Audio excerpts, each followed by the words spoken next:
요한계시록 19장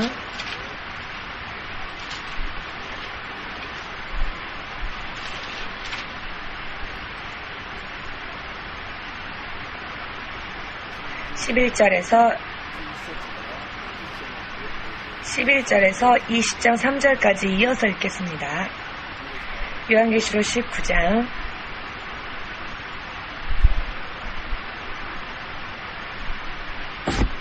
읽겠습니다. 또 내가 하늘이 열린 것을 보니 보라 백마와 탄 자가 있으니 그 이름은 충신과 진실이라. 그가 공의로 심판하며 싸우더라. 그 눈이 불꽃 같고 그 머리에 많은 면류관이 있고 또 이름 쓴 것이 하나가 있으니 자기밖에 아는 자가 없고 또 그가 피 뿌린 옷을 입었는데 그 이름은 하나님의 말씀이라 칭하더라. 하늘에 있는 군대들이 희고 깨끗한 세마포를 입고 백마를 타고 그를 따르더라. 그의 입에서 이 한 검이 나오니 그것으로 만국을 치겠고 친히 저희를 절장으로 다스리며 또 친히 하나님 곧 전능하신 이의 맹렬한 진노의 포도주 틀을 밟겠고 그 옷과 그 다리에 이름 쓴 것이 있으니 만 왕의 왕이요 만 주의 주라 하였더라. 또 내가 보니 한 천사가 해에 서서 공중에 나는 모든 새를 향하여 큰 음성으로 외쳐 가로되 와서 하나님의 큰 잔치에 모여 왕들의 고기와 장군들의 고기와 장사들의 고기와 말들과 그 탄 종들의 고기와 자유한 자들이나 종들이나 물어온 대소하고 모든 자의 고기를 먹으라 하더라. 또 내가 보매 그 짐승과 땅의 임금들과 그 군대들이 모여 그 말탄 자와 그의 군대로 더불어 전쟁을 일으키다가 짐승이 잡히고 그 앞에서 이적을 행하던 거짓 선지자도 함께 잡혔으니 이는 짐승의 표를 받고 그의 우상에게 경배하던 자들을 이적으로 미혹하던 자라. 이 둘이 산채로 유황 불 붙는 못에 던지우고 그 나머지는 말탄 자의 입으로 나오는 검의 죽음에 모든 새가 그 고기로 배불리우더라. 또 내가 보매 천사가 무적의 열쇠와 그 큰 쇠사슬을 그 손에 가지고 하늘로서 내려와서 용을 잡으니 곧 옛뱀이요 마귀요 사단이라. 잡아 1000년 동안 결박하여 무적행에 던져 잠그고 그 위에 임봉하여 1000년이 차도록 다시는 만국을 미혹하지 못하게 하였다가 그 후에는 반드시 잠깐 놓이리라. 아멘.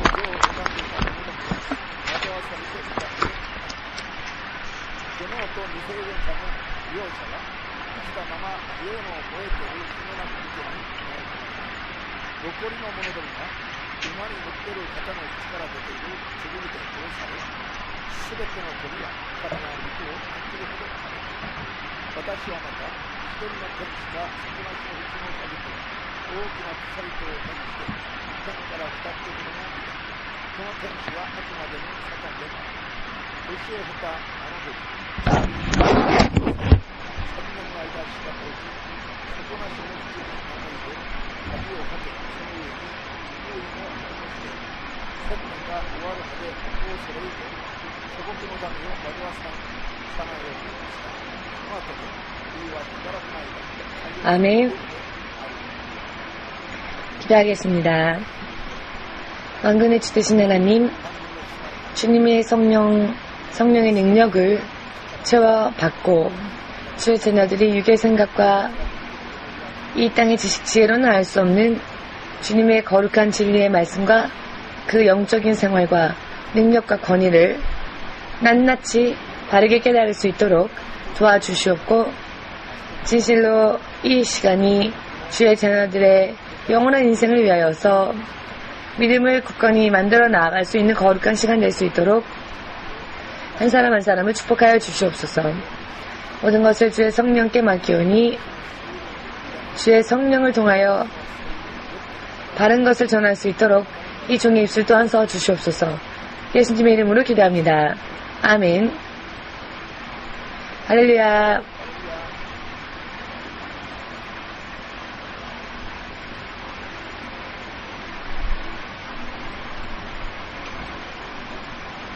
오늘은 천년 왕국에 대하여서 공부하겠습니다. 지난번에도 여러분들에게 드린 말씀을 드린 적이 있지만 이 종말론은 계시록을 통하여서 우리가 종말론에 대해 알고자 하면 3,000명이 그것을 공부하면 3,000명의 이야기가 들릴 정도로 해석이 참 여러 많은 해석들이 많습니다만 우리 모든 사람들은 이 성경을 기록하게 하신 분은 성령님이시기 때문에 성령이 사람들에게 당신의 계획을 기록해 하신 것이 성경이기 때문에 성령의 능력을 어디까지나 의지하여 끝까지 의지하여 말씀을 읽고 말씀을 해석하고 이해할 수 있도록 기도하고 최선을 다하여 기도해야 할 필요가 있습니다. 아멘. 그렇게 하지 않으면 육의 생각으로 판단하려고 하면 각각 다 다른 이야기들이 나올 수 있기 때문에 그런 의미에서 저 또한 세상에 있는 또 여러 많은 분들도 우리 자신이 예수 그리스도가 아니기 때문에 100%라고 잘라 말하고 싶지만 그렇게 말할 수 없는 부분들이 있습니다. 아무튼 여러분들도 들을 때 또 다시 공부할 때 성령으로서 이것을 깨달을 수 있도록 기도하시기 바랍니다.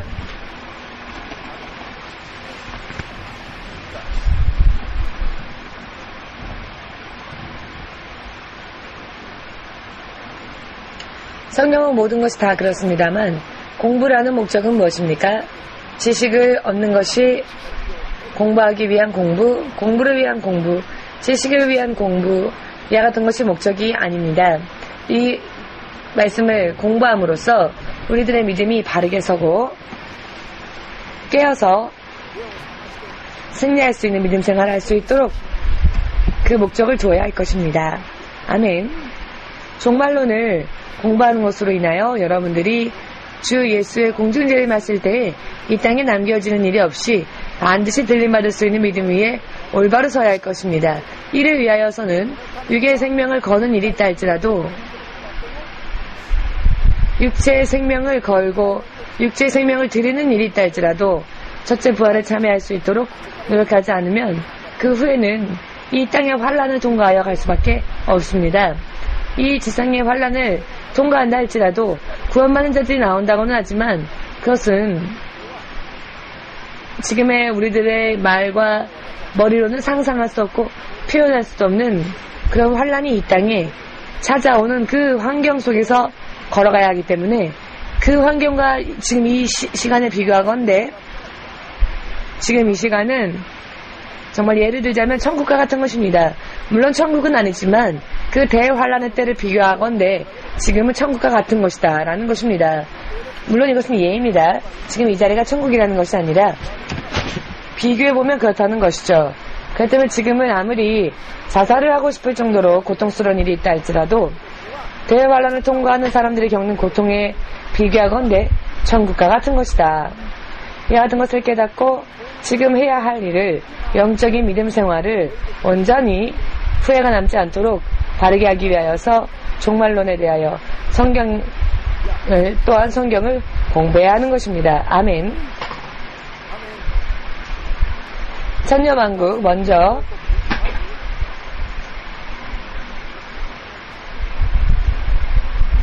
시기적으로 언제 천녀만국이 시작되어질 것인가?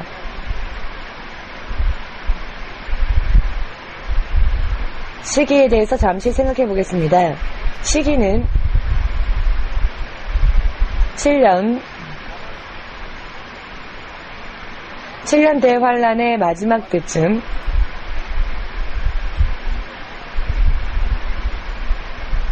7년 대환란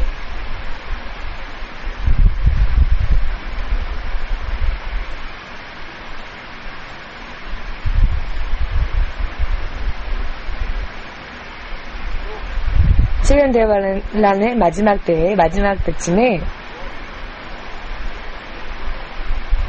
마지막 때에 주 예수께서 지상에 재림하십니다. 믿으십니까? 지금까지 공부한 것들을 여러분들이 기억하신다면 그리고 그 공부한 것을 토대로 하여 생각하면 7년 대환란 마지막 때에 예수께서 지상 재림을 하십니다. 지금까지 우리가 공부해온 것을 토대로 하면 7년 대환란이 끝나는 마지막 두렵 때에 예수께서는 지상에 재림을 하십니다. 지금 우리가 읽은 요한계시록 19장 11절에서 21절까지의 설명은 예수께서 7년 대 환란 마지막 때에 이 땅에 오셔서 이 땅에 있는 모든 짐승과 거짓 예언자 그리고 짐승의 수를 받고 하나님을 믿지 않은 채 그때까지 살았던 사람들을 전부 멸절시키시는 그와 같은 말씀을 우리가 읽었습니다. 요한계시록 19장 11절에서 21절까지의 말씀은 그와 같은 이야기입니다. 예수께서 만왕의 왕, 만주의 주로서 하나님의 말씀이라고도 불려지는 그분, 흰 말을 타신 그분, 하늘의 군사들 즉 천사들을 거느리시는 분, 그리고 만왕의 왕, 만주의 주라는 이름, 그 이름이 기록되어져 있는 분은, 자, 물론 성경에는 예수님이라는 말이 확실하게 써있지는 않지만 이 분이야말로 예수님에 대한 설명이라는 것을 여러분들 믿으십니까? 예수라는 말이 없는데 어떻게 여러분 잘 믿으십니까? 예수님에 대한 내용이다, 그런 설명이다라는 것을 믿으시는 분들은 아멘. 예수라는 단어가 써있지 않아도 이 설명은 진실로 예수님에 대한 설명입니다. 지금 우리가 읽은 부분에 요한계시록 19장 11절에서 21절까지는 7년 대 환란이 마지막 될 때, 7년 대 환란의 마지막 부분 때 예수께서 지상재림을 하십니다. 아멘. 그리고 먼저 무슨 일을 행하시느냐? 먼저 행하시는 것이 짐승과 거짓 예언자들을, 그 양자를 붙잡아서 그들은 심판 없이 바로 불의 연못으로, 유황불 속으로 떨어집니다. 대심판은 천년왕국이 끝난 후에 있지만 그들은 예수님의 지상재림할 때 이미 그들은 결박당하여 불의 못에 던져집니다. 그리고 남겨진 자들, 666 짐승을 경배하고 짐승의 숫자 666을 받은 자, 하나님을 믿지 않은 채 그 시기까지 살았었던 사람들은 예수님의 입에서 검이 나와, 예수님의 입에서 검이 나온다라는 표현이 있는데 그 검으로 인해 모두가 멸절됩니다. 한 사람 남김없이 멸절됩니다. 그들이 멸절되어주면 지금의 감각으로 대체적으로 계산하면 40억 정도의 사람들이 그때까지 살아있을 것입니다. 40억 정도의 사람들이, 40억 정도 되는 사람들이 그때 모두 멸절할 것입니다. 예수님의 입에서 나오시는 말씀의 검으로 인해. 예수님의 입에서 나오는 말씀의 검은 원래 무엇입니까? 에베소서 6장에서 읽었죠? 말씀의 검이죠. 말씀. 예수께서 제자들에게 말씀하셨습니다. 너희를 심판하는 것은 내가 아니라 내가 전한 나의 말이 너희를 심판할 것이다. 아멘. 예수님의 입술에서 나온 이 말씀이 이번에는 검처럼 역사하여서 예수님이 지상재림하실 때까지 예수님을 믿지 않은 채 마귀의 자녀로서 짐승의 수를 받고 마귀의 인을 처받은 사람들은 예수님의 그 입술에서 나오는 말씀을 근거로 하여 모두가 멸절되어집니다. 모두가 멸절되어지면 그들을 장사할 사람들이 한 명도 남지 않지요. 그래서 천사들이 하늘의 새들에게 명령하여 그들의 시체를 전부 먹게 합니다. 질리도록 먹게 명령합니다. 그러면 그대로 됩니다. 이것이 바로 마태복음 24장 27절 이하의 말씀이기도 합니다. 아멘. 그렇기 때문에 죽음이 있는 곳에는 독수리가 난다, 독수리가 모인다 라고 하셨던 그 말씀의 내용이 바로 여기에 있습니다. 그때까지 이 땅에 존재했던 사람들은 믿지 않았던 모든 사람들은 멸절하고 그 후에 20장 1절에서 3절까지에는 무슨 말씀이었느냐? 천사들이 쇠사슬과 열쇠를 가지고 무적행 바닥이 없는 구멍,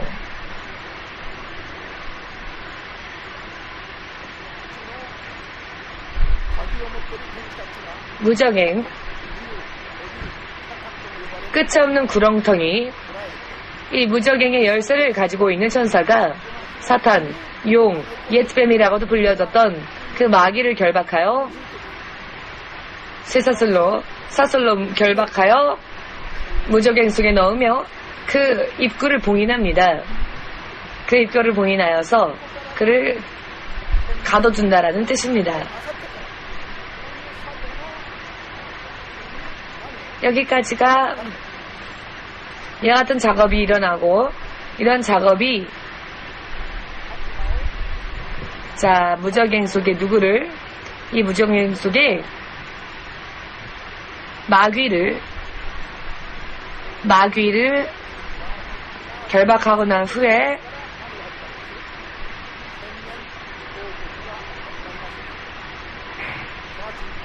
그 다음 순간부터 무엇이 시작되느냐? 천년 왕국이 시작됩니다. 즉, 이때 무슨 일이 일어나는가 하면은 이 지상, 이 땅을 하나님께서 새롭게 하신다는 것입니다. 마귀의 세력을 사람을 공격하고 사람을 미혹했던 모든 힘을 결박하고, 무적행이라면 어느 곳인가 하면 음부 가운데 어느 한 특정된 장소입니다. 특별한 장소. 음부 가운데서도 특별한 그 장소에 구멍이 뚫려 있는데 구덩이 속에 끝이 없다는 것입니다. 무적행이란 뜻은 그 무적행의 입구를 막아 봉인하여서 다시는 나오지 못하게, 그들이 여태까지 음부 속에 헤매면서 사람들을 미혹했는데 그렇게 하지 못하도록. 그렇다면 영적으로 환경이 어떻게 될까요? 평화로운 환경, 살기 좋은 환경이 됩니다. 마귀의 공격도 미혹도 없기 때문에 천년 동안 하나님께서 천년 왕국을 영적으로 이렇게 거룩하게 성결케 하십니다. 살기 좋은 환경으로 이와 같은 작업을 하십니다. 이와 같은 작업이 끝난 시점에서 천년 왕국은 스타트합니다. 먼저 영적으로는 이렇게 성결케 하여 마귀를 무적행 속에 결박합니다. 그 후에 이사야서, 구약성경 이사야서 65장 펴주시기 바랍니다.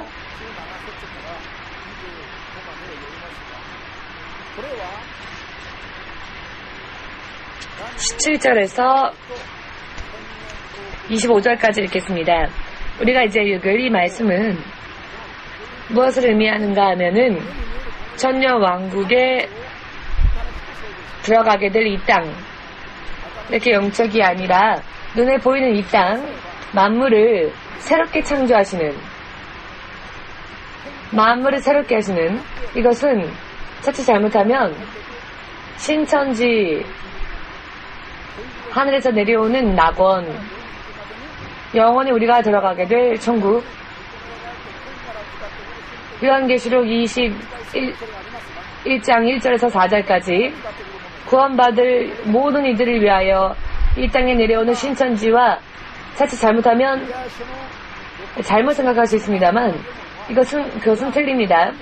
지금 우리가 이사야서 65장 17절에서부터 읽게 될 것은 낙원과 천국에 대한 이야기가 아니라 이 땅이 먼저 새롭게 되어진다는 것, 이와 같은 의미에서 신천지를 창조하시는 겁니다. 낙원과 천국에 들어갈 때 낙원이 하늘에서 내려오고, 이것은 새롭게 창조되어진 것이 아니라 하늘에서 내려오는 것이죠. 이 땅을 새롭게 하는 것이 아니라. 그 차이가 있습니다. 이것을 우리가 틀려서는 안 될 것입니다. 그렇기 때문에 천년 왕국에 들어가기 위하여서 지금 있는 이 땅의 물질적인 환경을 새롭게 하신다. 왜? 그 전까지는 정말 더럽혀져 있고 살기 어려운 나쁜 환경이었기 때문에 집을 새롭게 세단장하는 것과 마찬가지로, 저는 개인적으로는, 이것은 개인적인 이야기이지만 개인적으로는 새롭게 되어진 저의 고향이 천년왕국 때에 새로워진 것을 어떻게 새로워지는지를 하나님이 개인적으로 보여주신 적이 있습니다. 그 모습을 보았을 때 정말로 아무리 봐도 나의 고향이 맞는 것은 맞지만 지형이 조금 바뀌어서 그러나 나의 고향이지만 대단히 지금까지와는 틀린 새로운 환경으로 리폼되어 있는, 새로워져 있는 부분을 하나님 보여주신 적이 있습니다. 그것이 바로 천년왕국에 들어갈 때 이 땅을 새롭게 다시 하시는, 새롭게 창조하시는, 새롭게 하신다라는 뜻입니다. 그와 같은 의미가 있습니다. 읽어보면 알겠지만은 천국에 가고 나서 이야기가 아니라 아직 이 땅에서 파라다이스와 같은 세상이 계속되어진다는 설명이 있는데, 이 땅에서 파라다이스와 같은 생활 환경이 계속되어지는 것은 천년왕국 때 그때의 상황인 것입니다. 그와 같은 의미에서 천년왕국에 들어갈 때 더러워진 세상, 이 더러워진 세상을 새롭게 하시는 그와 같은 의미에서 지금 새 땅, 새 하늘을 창조하신다라고 17절부터 나와 있습니다. 자, 우리가 한번 읽어보겠습니다. 65장 17절에서 마지막까지. 보라, 내가 새 하늘과 새 땅을 창조하나니 이전 것은 기억되거나 마음에 생각나지 아니할 것이라.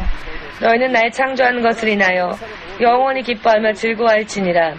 보라, 내가 예루살렘으로 즐거움을 창조하며 그 백성으로 기쁨을 삼고 내가 예루살렘을 즐거워하며 나의 백성을 기뻐하리니 우는 소리와 부르짖는 소리가 그 가운데서 다시는 들리지 아니할 것이며 거기에는 날수가 많지 못하여 죽는 유아와 수완이 차지 못한 노인이 다시는 없을 것이라. 곧 백세에 죽는 자가 아이겠고 백세 못되어 죽는 자는 저주받은 것이리라.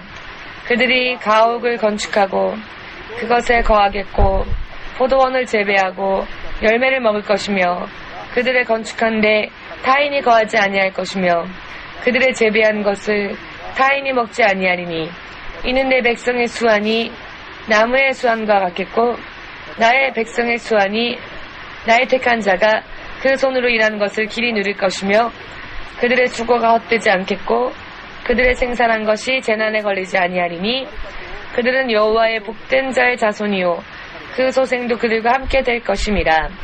그들이 부르기 전에 내가 응답하겠고 그들이 말을 마치기 전에 내가 들을 것이며 이리와 어린 양이 함께 먹을 것이며 사자가 소처럼 즙을 먹을 것이며 뱀은 흙으로 식물을 삼을 것이니 나의 성산에는 해함도 없겠고 상함도 없으리라. 여호와의 말이니라.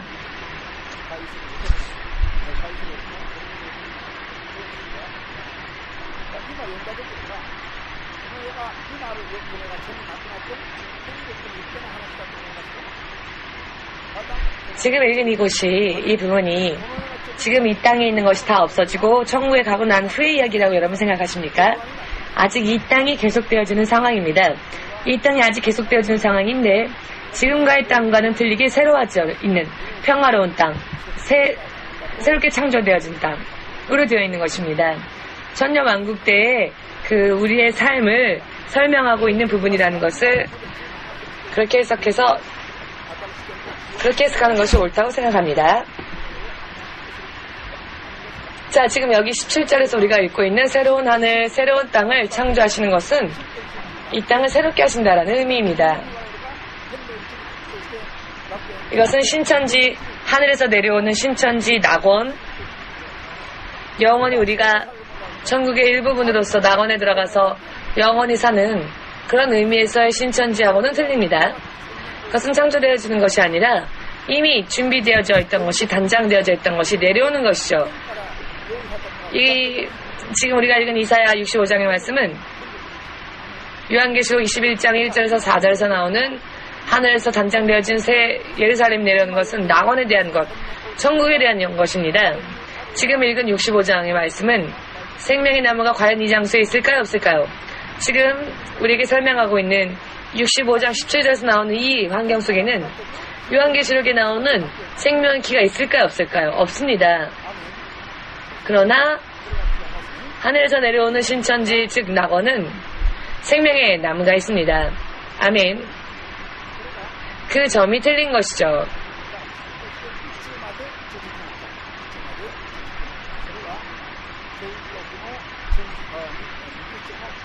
시기로서 이것이 언제까지 계속되어질 것인가? 그것은 요한계시록 20장의 11절, 요한계시록 20장의 11절, 요한계시록 20장의 11절입니다.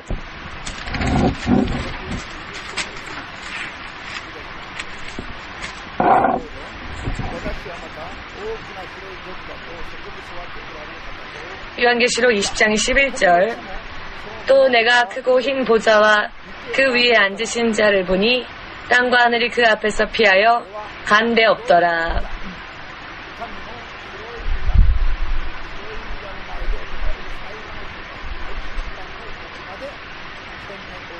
흰 보좌 앞에서 이루어지게 될 대심판 때까지 천녀왕국은 계속되어집니다. 이 땅에서. 그 후에 이 땅은 어떻게 되느냐? 이 땅은 하나님 앞에 사라지게 됩니다. 간데 없어지는 것이죠. 그리고 그 21장부터 읽으면 또 내가 새 하늘과 새 땅을 보니 이것은 낙원을 뜻합니다. 21장 1절에서 4절까지 읽어볼까요? 또 내가 새 하늘과 새 땅을 보니 처음 하늘과 처음 땅이 없어졌고 바다도 다시 있지 않더라. 또 내가 보매 거룩한 성 새 예루살렘이 하나님께로부터 하늘에서 내려오니 그 예비한 것이 신부가 남편을 위하여 단장한 것과 같더라. 내가 들으니 보좌에서 큰 음성이 나서 가로되. 자, 거기까지 읽을까요? 이것은 신천지만으로 설명을 하려고 하면 어디가 어느 부분인지 이해할 수 없을지도 모르겠지만 이 땅에서 새롭게 창조되어지는 그 땅과 하늘에서 내려오는 낙원과는 의미가 틀리다는 것입니다. 틀립니다. 천녀왕국은 새로워지기는 하지만 이 땅이 살기 좋은 환경으로 바뀌어지지만 그 천녀왕국은 언제까지냐? 하나님의 흰 보좌 앞에서 심판이 끝날 때까지 그곳에 사람들이 거합니다.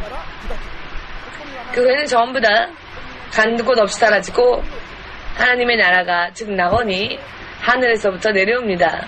거기는 무엇이 있습니까? 천녀왕국에는 없었던 생명의 나무가 있습니다. 그 부분이 틀린 것이죠.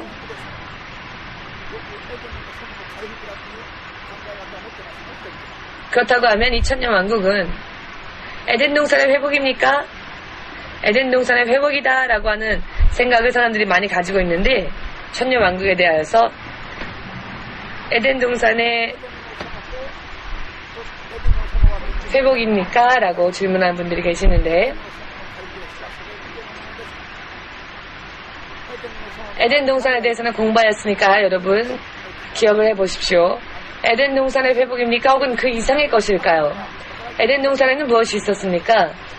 생명의 나무가 있었지요.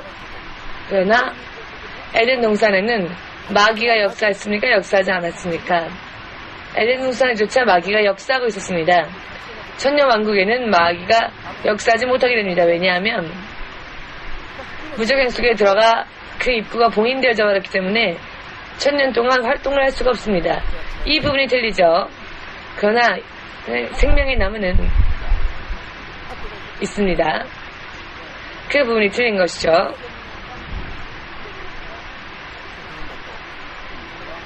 다음에도 설명드리겠지만 이 천년 동안 사는 사람들이 나오게 된다. 그 부분에 대해서 지금 설명하겠습니다. 천왕국의 시기에 대해서 지금 설명드렸고요. 아멘. 7년 대환란 끝에 예수께서 지상 재림하시고 짐승과 거짓 예언자를 그리고 살아있는 자들을 불못 속에 던져 놓고 그 나머지 믿지 않았던 자들도 전부 예수님의 입술에서 나오는 말씀의 검으로 인하여 모두가 다 죽고 약 60억 이상의 사람들 한 명도 남기지 않고 다 죽이고 깨끗하게 했기 때문에 이들을 무덤터에 장사 지낼 사람이 한 명도 남지 않는 것이죠. 그 장사 지내는 일을 하늘의 새에게 맡기는 겁니다. 하늘의 새에게. 역시 마태복음 24장 27절에서 30절까지의 지상 재림에 대한 사건입니다. 그리고 이것이 첫째 심판, 흰 보좌 앞에 설 그때까지 천년 동안 이 왕국이 계속되어집니다.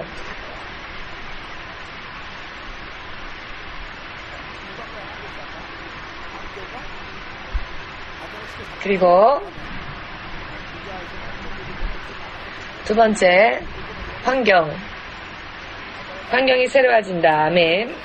이사야서 65장 17절에 나온 말씀처럼 새로운 환경으로 리프레시 되어진다.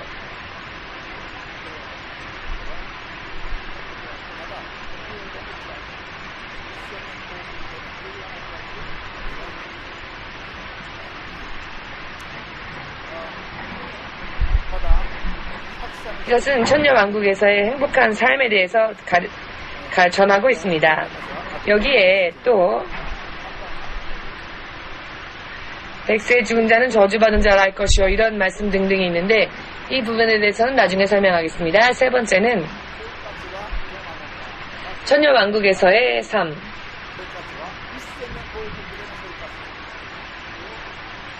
생활은 어떻게 될 것인가? 먼저 생활은 천녀왕국에서의 생활.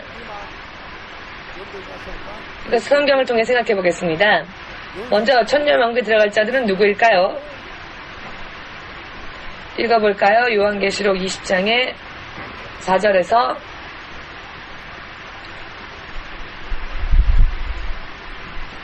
6절까지 읽겠습니다.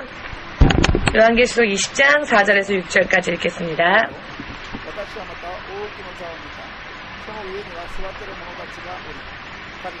찾으셨나요? 읽습니다.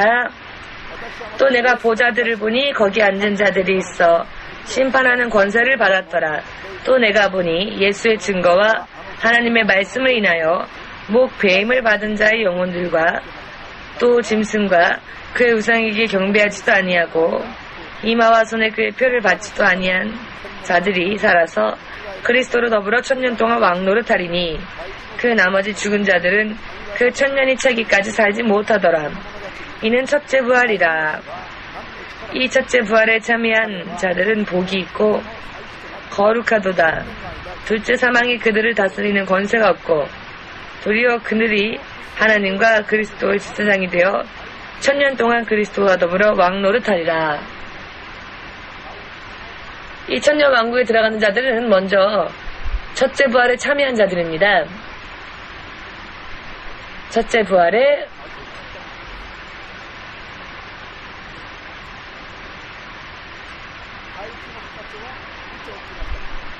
참여한 자들.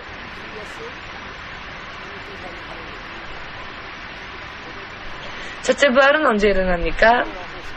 예수께서 공중재림하실 때. 기억나십니까? 그들은 이미 구원받아 첫째 부활에 참여한 자들이기 때문에, 첫째 부활에 참여하기 때문에 그들은 지금 썩을 몸으로 있으니까, 혹은 신성한 몸으로 다시 거듭났으니까, 거룩한 몸, 신성한 몸.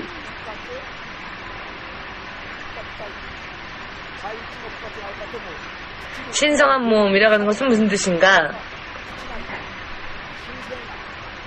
부활을 체험한 자들. 지금 썩을 이 몸이 썩지 않는 몸으로 거룩한, 예수께서 부활하셨을 때 죽음을 보지 않았던 것과 같은 그런 육신으로 부활합니다. 그러니 이들은 복된 자들이죠. 이 첫째 부활에 참여하여서 천녀왕국에 들어간 사람들은, 이들은 먼저 육적인 죽음이 있을까요? 없을까요? 육적인 죽음이 없습니다. 없고요. 영적인 죽음은 어떨까요? 영적인 죽음에 대해서도 더 이상 영적인 죽음이라는 것이 그들을 지배하지 않지요. 그들은 공중재림할 때 구원받은 자들이기 때문에 안전 그 자체입니다. 이들은 영원히 안전합니다. 그렇기 때문에 그들은 복된 자들입니다. 다른 사람들과는 조금 틀리죠. 복된 자들. 아멘. 죽음이 더 이상 그들을 지배할 수가 없는 것이죠. 죽음이라고 하는 것과는 관계가 끊긴 겁니다. 그렇기 때문에 여러분과 저는 첫째 부활에 공중재림할 때 도련히 아무런 예고 없이 들림받을 수 있도록 깨어서 믿음 생활해야 할 필요가 있습니다. 아멘 되십니까? 저들은 이미 육적으로도 영적으로도 더 이상 죽음이 그들을 지배할 수 없게 되어집니다. 그리고 그들은 그 보상, 이 땅에서 어떻게 살았느냐에 따라 그들은 물론 정도의 차이는 있겠지만은 예수를 위하여 진실로 생명을 버리고 충성을 다한 사람들은 예수님의 제사장이 될 것입니다. 제사장이란 무엇입니까?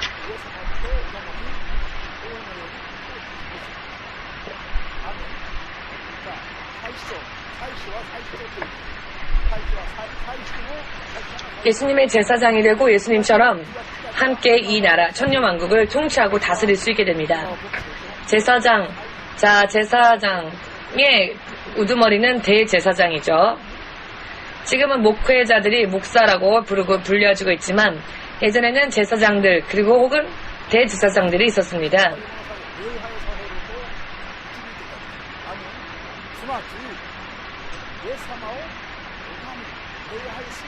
제사장들은 예배를 드리는 것을 인도한 자들이었죠. 즉 예수님을 예배하고 섬기는 그와 같은 제사장과 같은 역할을 감당하면서 또한 예수님과 같은 권위를 가지고 사람들을 통치하고 왕과 같은 자리에도 앉을 수 있게 되는 것입니다. 개인적으로는 예수님을 섬기는 제사장의 입장이지만 이것이 모두 사람들 앞에서는 또 예수님처럼 통치하는 그런 자리에도 앉을 수 있다. 이런 역할이 있습니다. 그러나 이 땅에서 믿음 생활 열심히 하지 않고 적당하게 하다가 겨우 목숨만 구원받은 자들은 그런 역할을 할 수 없습니다. 아무튼 더 이상 저들은 영으로도 육으로도 죽는 일이 없습니다. 완전히 생명 속에 들어간 자들입니다.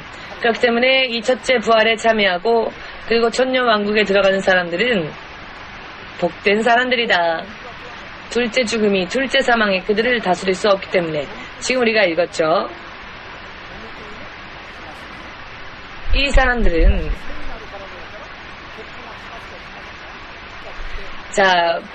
육체가 부활하기 때문에 먹고 마시느냐, 거룩한 몸이기 때문에 먹고 마시지만 결혼은 안 합니다. 마태복음 22장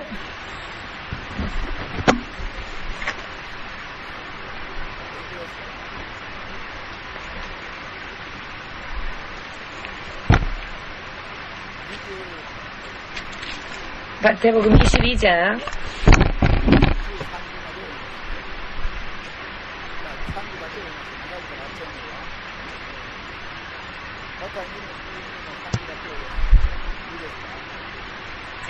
30절만 읽겠습니다. 마태복음 22장 30절 찾으셨나요?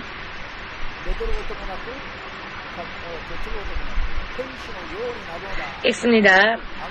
부활 때에는 장가도 아니가고 시집도 아니가고 하늘에 있는 천사들과 같으니라. 아멘. 조금은 왜 쓸쓸하십니까? 쓸쓸하지 않으십니까? 부활하여 천국 가도 시집을 가고 싶으십니까? 부활한 몸은 천사와 같이 됩니다. 먹고 마실 수 있는 육신은 있지만 지금 만들어진 이 물질 세상을 초월하여 삽니다. 그렇기 때문에 물질 세상에서 갖고 있는 이 육신이 필요로 하는 그와 같은 욕구에는 전혀 관계가 없는 몸이 되는 것입니다. 그런 것을 생각해 보건대 반대로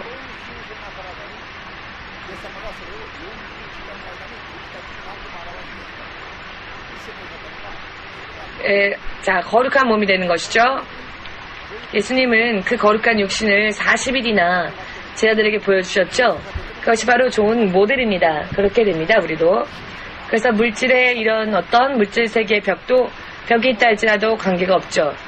열지 않아도 지나갈 수 있고 이런 거룩한 부활한 이 육신이 되는 것입니다.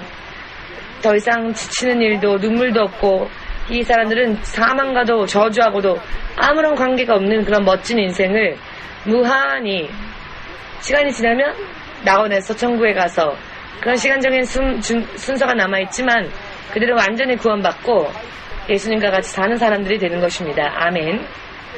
지금 이 자리에 있는 여러분들 모두가 그 자리에 제사장이 되어 예수님의 제사장이 되어 예수님을 경배하면서 사람들 앞에서는 왕과 같이 다스리는 그와 같은 사람들이 되기를 원하십니까?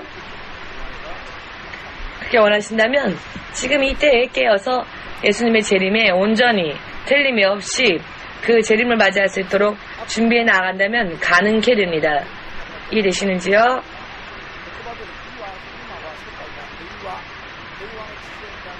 그리고 마귀의 유혹이 전혀 없어진 그런 시대이기 때문에 지금은 세계가 평화 실현을 위하여 세계가 유엔을 만들고 유엔의 역할이 무엇입니까? 세계의 평화를 실현시키는 일입니다. 그러나 아무리 노력을 하여도 그들이 할 수 있는 일이라고는 결국은 전쟁을 일으키는 일이죠. 말로는 세계 평화를 위해서다라고 하지만 유엔이 그러나 결과적으로는 전쟁을 통해서 다스리는 겁니다. 그러나 진정한 의미에서 이 땅이 이 지상이 진정한 의미에서 평화를 실현할 수 있는 곳은 이 땅에서의 천년왕국때 이 땅에서의 평화의 실현이 진정한 의미에서 그때 천년왕국 때 이뤄질 수 있게 되는 것입니다.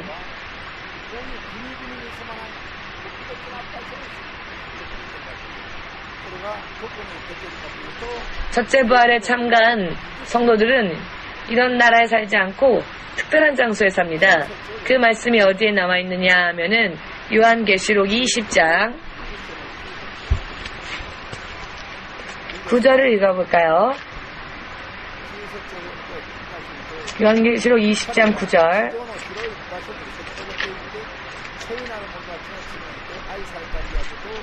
모두 함께 읽겠습니다.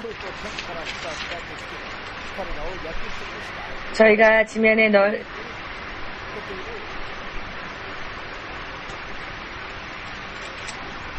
성을 두르면 하늘에서 불이 내려와 저희를 소멸하고 여기에서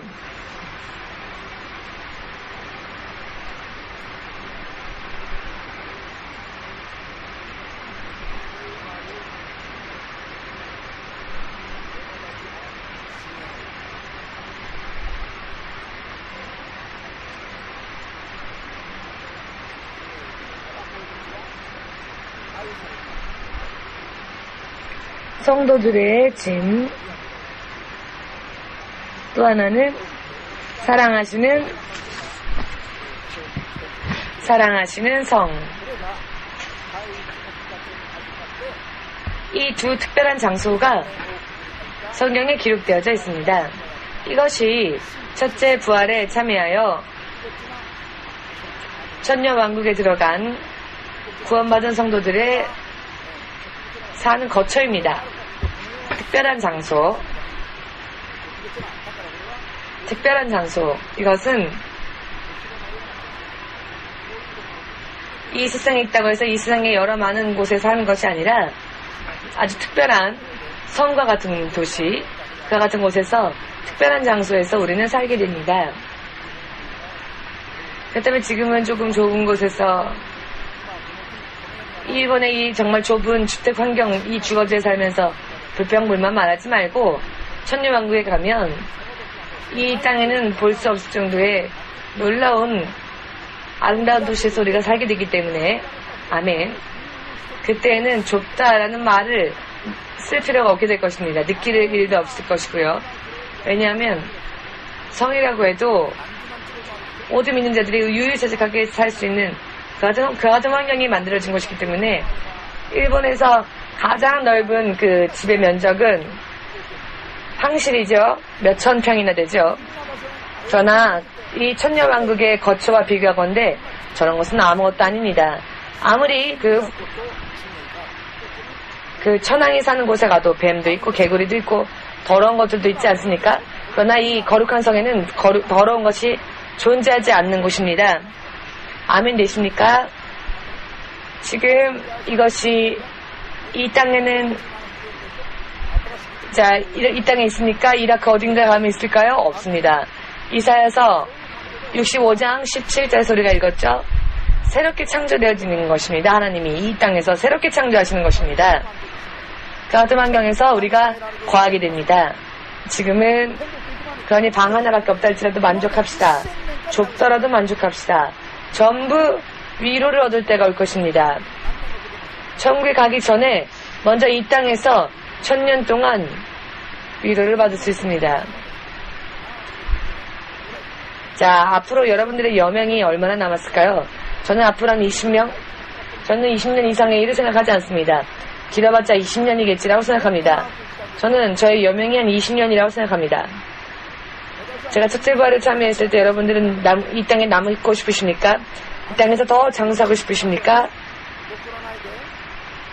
저는 20년이니까 여러분들도 그냥 그 정도의 연수를 목표로 하세요. 그래서 함께 들림 받읍시다. 이 땅에 남지 말고. 이 땅에 남아도 7년, 살 수는 있지만 7년 환란에 들어가야 되지 않습니까? 할 수만 있거든 같이 갑시다. 들림 받읍시다. 지금 이렇게 어려운 설교한다고 해서 얼굴 찌푸리지 마시고 기뻐하며 함께 가십시다. 그때는 이런 설교를 하지 않아도 되니까요. 깨어서 하세요. 조심하셔야 합니다. 안 됩니다. 이런 이야기를 할 이유가 없게 되겠죠? 모두가 그때는 웃는 웃음만 있을 것입니다. 왜 자냐 졸지 마라 기도할 때 이런 이야기를 그때는 할 필요가 없겠죠. 우리는 서로 얼굴을 바라보는 것만으로도 기뻐하게 될 것입니다. 서로 얼굴을 바라보는 것만으로도 기뻐지고 사랑이 넘쳐서 사랑이 정말 넘쳐 흘러나서 사람을 누군가를 생각하는 것만으로도 행복하고 기쁜 그와 같은 환경이 될 것입니다. 그렇기 때문에 그때 목사님과 함께 첫째 부활에 참가하여 천국에 가도 이렇게 어려운 설교를 그때는 듣지 않아도 되니까 이 땅에 남는 분이 없으시기를 예수님의 이름으로 기도합니다. 저는 그렇게 하고 싶지 않아요. 목사님이랑 함께 가고 싶지 않아요. 지금 벌써 지겨운걸요? 해서 그 나라에 가는 것을 거절하지 말고 이 땅에 남겠다 하지 마십시오. 아, 저 목사님과 천년왕국 들어가기 싫어. 이런 분들은 이 땅에 남아도 좋겠지만은 그러나 어차피 이 땅에 남아도 환란을 통과하면 천년왕국 때 다시 만나야 합니다. 이 땅에 남는 자들은 환란을 통과해야죠. 통과하지 않으면은 여기에서 통과하면은 제외할 수 있는 가능성이 조금은 있습니다.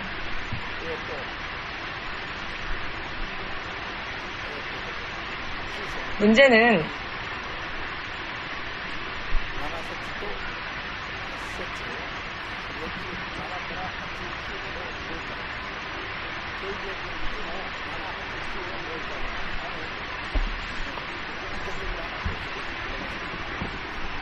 요한계시록 20장 7절에서 9절까지 다시 한번 읽겠습니다. 이 말씀에 대해서 잠시 생각을 해보고자 합니다. 읽습니다.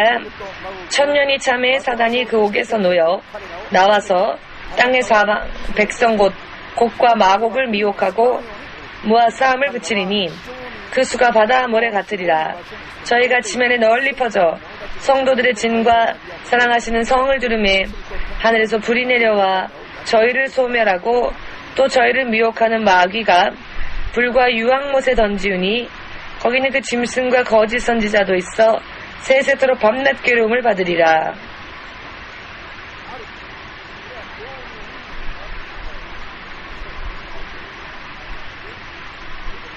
곡과 마곡에 대한 이야기. 이 부분은 여러분들이 어떻게 해석하고 그것을 받아들이고자 원하십니까? 잘 모르니까 그냥 모른 척 살까요? 혹은 성경에 나와 있는 말씀들 토대로 할 생각을 해볼까요? 좀 생각해 보겠습니다. 다만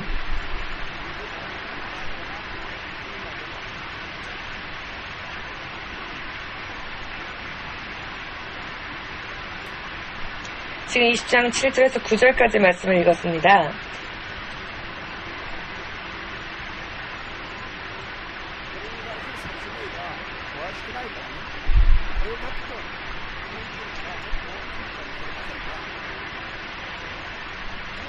이 부분에 대한 설명이 자세하지 않기 때문에 이것이다 라고 잘라 말할 수는 좀 없지만 이들이 누구들이냐 라는 설명이 없습니다. 에스겔 30장에는 설교가 조금 나오지만 그것은 마지막 때 이스라엘 백성을 치도록 하여서 그들 앞에서 그러나 주님이 당신이 주님이라는 것을 보여주시기 위함이라고 써있는데 요한계시록에 나오는 곡과 마곡은 먼저 천년이 지나면, 이 천년이 지나면 무적행에서 마귀가 잠시 풀려납니다. 그때 마귀가 풀려나서 이 땅에 이 땅의 사방의 백성들을 마귀가 다시 한번 나와서 사방의 백성들을 미혹합니다. 미혹할 때 미혹당하는 사람이 누구냐? 곡과 마곡입니다. 마귀가 천년이 지났을 때 잠시 잠깐 무적행에서 잠시 잠깐 풀려나는데 그때 마귀가 이 땅에서 사방의 백성들을 미혹하는데 그때 미혹당하는 사람들이 누구냐면 곡과 마곡입니다. 지금 읽었죠? 자, 그들이 마귀의 마지막 미혹에 속아서 그들이 쳐 올라가는 곳은 어디냐? 거룩한 성도들의 진과 사랑하시는 성입니다. 즉 첫째 부활에 참가한 자들을 다시 한번 공격합니다. 마귀에 미혹당한 곡과 마곡의 민족들이. 지금 우리가 읽었죠? 이해되십니까? 자, 그렇다면 저들은 도대체 누구들일까요? 저들도 천년왕국을 통과했는데 과연 저들은 누구일까요? 잘 모르죠? 자, 모르니까 덮어둬도 되지만 성경적으로 조금 생각해보면 첫째 부활에 참가한 자들은 주 예수의 공중재림 때 들림받은 자들이죠. 그러나 환란을 통과해서 천년왕국에 들어간 자들이 있으리라 생각하십니까? 없으리라 생각하십니까? 첫째 부활에 참여하지 못한 채 이 땅에 남아서 두 증인이 전하는 복음을 듣고 환란을 통과한 자들이 조금은 있다라는 것을 우린 지금까지 공부해왔지요. 그들이 부활했다라는 기록이 성경에는 없습니다. 그들이 부활했다. 두 증인이 전하는 그 복음을 들은 자들이 7년 대환란을 겪으면서 다시 새롭게 부활했다라는 기록이 성경에는 없습니다. 그렇기 때문에 가능성으로서 부활하지 못한 채 환란을 통과했다.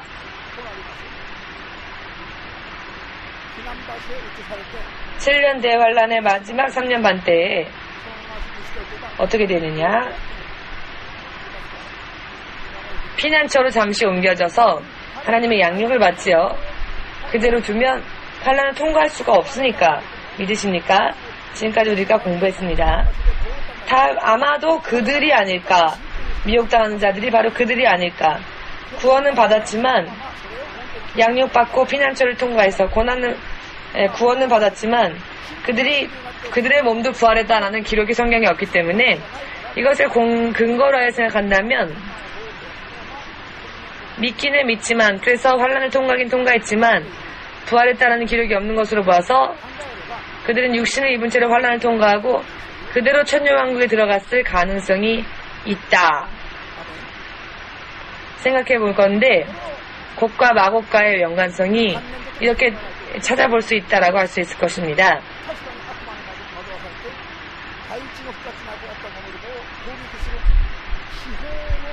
이것을 연관지어 생각하지 않으면 곡과 마곡은 누구냐? 마귀에게 잠시 속아 첫째 부활에 참가한 자들을 공격하는 그 숫자가 바다의 모래알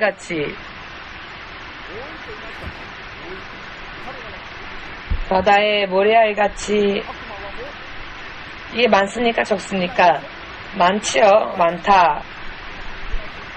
그들이 과연 도대체 어느 곳에 있는 누구들이냐? 마귀는 이미 없는데 무적행 속에 들어갔으니까.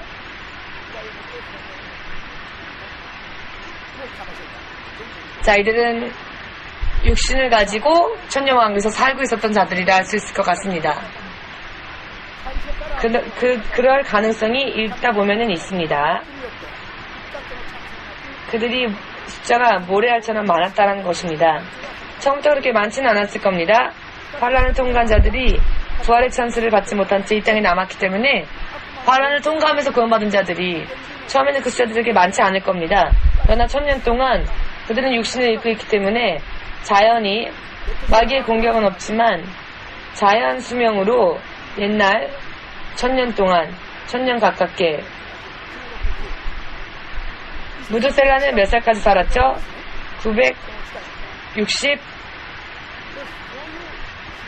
969세 1000년 가깝게 산 사람이 있죠. 창세기를 보면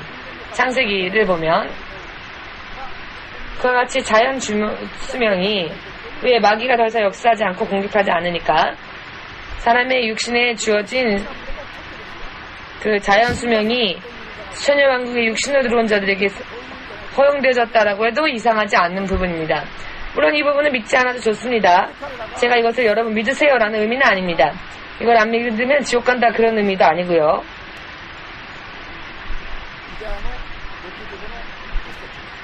그들이 1000년 가깝게 살기 때문에 잠시 전에 우리가 읽었지요. 이사야서 65장 말씀에서 100세에 죽은 자는 저주받은 자다라고 할 정도로 1000년 가깝게 수명이 길어진다는 겁니다. 100살로 죽으면은 젊어서 죽었다, 저주받은 자가 아니고서야 이렇게 빨리 죽을 수가 없다라고 할 정도로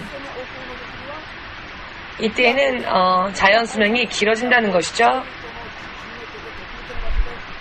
이때에는 천년왕국 때에는 특별히 사랑하시는 성, 거룩한 성도들의 진영, 첫째 부활에 참가한 자들은 부활한 육신이기 때문에 먹고 마셔도 밭을 갈거나 포도원을 만들 일이 없죠.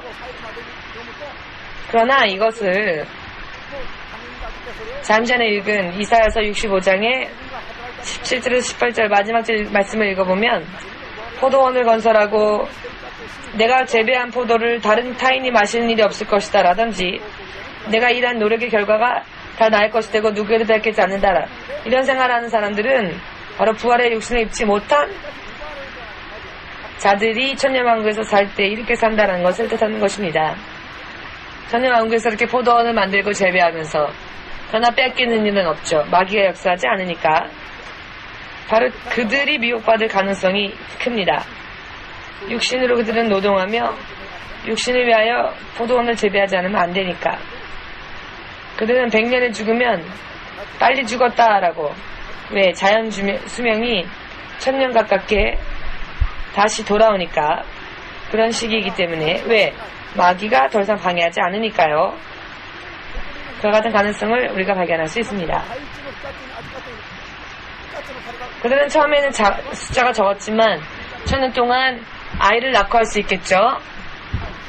첫째 부활에 참가하여서 부활의 육신을 입고 천년왕국에 들어간 사람들은 아이를 낳을까요? 낳지 않죠. 그들은 결혼을 하지 않습니다.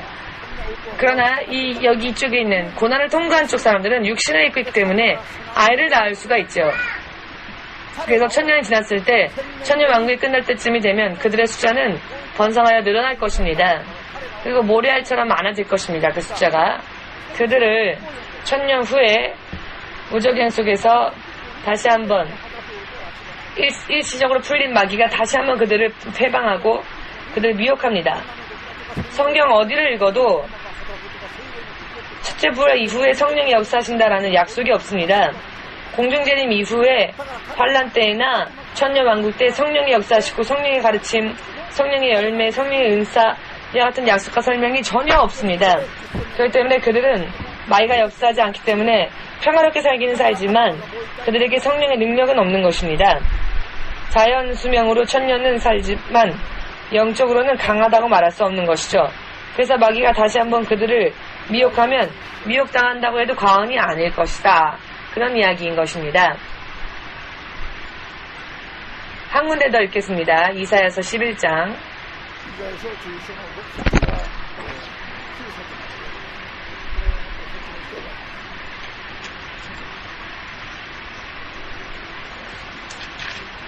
6절에서 9절까지 읽겠습니다. 6절에서 9절 읽고 설명한 후 마치겠습니다.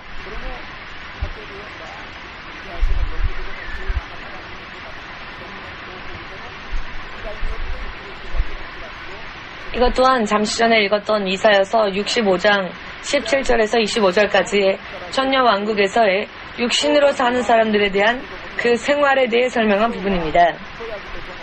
이사야서 11장 6절에서 9절 그때의 이리가 어린 양과 함께 거하며 표범이 어린 염소와 함께 누우며 송아지와 어린 사자와 살찐 짐승이 함께 있어 어린아이에게 끌리며 암소와 곰이 함께 먹으며 그것들의 새끼가 함께 엎드리며 사자가 소처럼 풀을 먹을 것이며 젖먹는 아이가 독사의 구멍에서 장난하며 젖된 어린아이가 독사의 굴에 손을 넣을 것이라. 나의 거룩한 산 모든 곳에서 해됨도 없고 상함도 없을 것이니 이는 물이 바다 덮음같이 여호와를 아는 지식이 세상에 충만할 것이기 때문이라. 아멘. 사자도 표범도 독사도 더 이상 독을 뿜지 않습니다. 독은 마귀로부터 오는 것이기 때문에 천년왕국에서는 마귀가 역사하지 않는 곳이기 때문에 파라다이스이기 때문에 더 이상 그들이 악한 것들에게 쓰임받지 않고 피조물들이 그저 단순한 피조물로서 모두가 평화롭게 공존합니다. 그리하여 어린아이가 독사의 굴에 손을 넣어도 물리는 일이 없고 물린다 할지라도 독으로 인한 해를 받지 않습니다. 장난감을 가지고 그냥 놀아주는 거죠. 새우와 해지가 그렇게 노는 것처럼. 그것이 천년왕국에서의 생활입니다. 왜? 천년왕국에 들어가기 전까지 이 땅은 그런 세계가 없었죠. 독뱀, 독사, 빨리 도망가지 않으면 안 되는 거고. 자, 물려도 좋아 해서 손을 뻗으면 물리면 독이 온몸에 퍼지지 않습니까? 천년왕국에 들어가기까지 이 땅은 그렇습니다. 귀신이 역사하고 있기 때문에. 지금 그러나 읽은 이 부분은 그렇지 않지요. 마지막 구절에 대한 설명을 잠깐 하겠습니다. 9절은 물이 바다 덮음같이 그때에는 하나님을 아는 지식이 이 세상을 덮을 것이다. 자, 이것은 무슨 뜻일까요? 이 땅에서는 잠시 전에 말씀드렸지만 첫째 부활에 참가한 자들이 예수의 제사장이 되어 왕과 같이 이 땅을 지배합니다. 통치하면서 그들이 무엇을 할 것인가? 이 땅에 있는 사람들에게 육신으로 이 천년 왕국에 남아 있는 이들에게 무엇을 가르칠까요? 그 자손들에게 우리가 예수님을 하나님을 가리키는 것입니다. 하나님을 전하고 하나님의 말씀으로 그들을 통치할 것입니다. 일본 헌법으로 통치할까요? 일본 헌법으로 그 천년 왕국을 다스릴까요? 미국 헌법 혹은 한국 헌법도 지금까지 이 땅에 있었던 모든 것은 다 없어지고 새로워집니다. 이 땅은 존재하여도 모든 것이 새로워지기 때문에, 그리고 하나님을 아는 지식으로 육신으로 환란을 거쳐 천년왕국에 들어간 자들을 그것을 가르치면서 통치합니다. 그렇기 때문에 대부분의 사람들이 하나님을 알게 됩니다. 물이 바다 덮음같이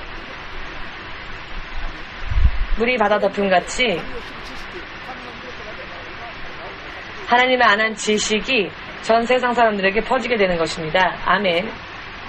그것으로 인하여 하나님을 아는 지식으로 우리가 그들을 통치하게 되는 것입니다. 이해되셨는지요? 이와 같은 이야기입니다.